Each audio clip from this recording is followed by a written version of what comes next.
मित्रांनो, तुम्हाला माहिती आहे का, मुंबईपासून अगदीच जवळ प्राचीन असे शिव मंदिर आहे आणि याच एरियामध्ये खूप सुंदर असा वॉटरफॉल सुद्धा आहे. चला तर मग या ठिकाणाविषयी माहिती जाणून घेऊया या व्हिडिओमध्ये. मॉर्निंगला लोकलने प्रवास करत मी पोहोचली बदलापूर स्टेशनला. स्टेशनपासून ऑटो रिक्षाने मी निघाली कोंडेश्वर महादेव मंदिराकडे. हे मंदिर बदलापूर स्टेशनपासून 7 ते 8 किलोमीटर आहे. मंदिराकडे जाताना निसर्गाचं अप्रतिम असं सौंदर्य आपल्याला पाहायला मिळतं. निसर्गाने भर पावसामध्ये धुक्याची चादर ओढलेली आपल्याला पाहायला मिळेल. मंदिराचा जवळचा परिसर सुद्धा एवढाच सुंदर आहे. रस्त्याने जाताना एक तलाव सुद्धा आहे आणि हे मंदिर खूप प्राचीन असल्यामुळे त्या मंदिरामध्ये श्रावण महिन्यात तसेच महाशिवरात्रीला सुद्धा बरीचशी गर्दी राहते. मंदिरातील महादेवाची पिंड ही दगडात कोरलेल्या गुफेत आहे. दर्शन करून बाहेर आल्यावर आपल्याला कालिंका माता, गणपती बाप्पा, विठोबा रखुमाई यांचे सुद्धा दर्शन होते.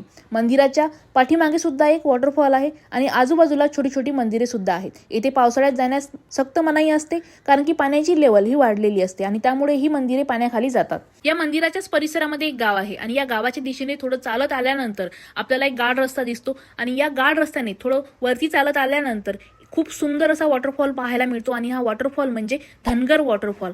या वॉटरफॉलपर्यंत जर तुम्हाला यायचं असेल तर तुम्ही गुगल मॅपचा सुद्धा उपयोग करू शकता, किंवा जर तुम्हाला गुगल मॅपने व्यवस्थित रस्ता नाही दाखवला तर तुम्ही गावकरी मंडळींना सुद्धा विचारू शकता आणि तुमची गाडी सुद्धा तुम्ही या वॉटरफॉलच्या अलीकडेच पार्क करू शकता. तर जरूर या ठिकाणाला भेट द्या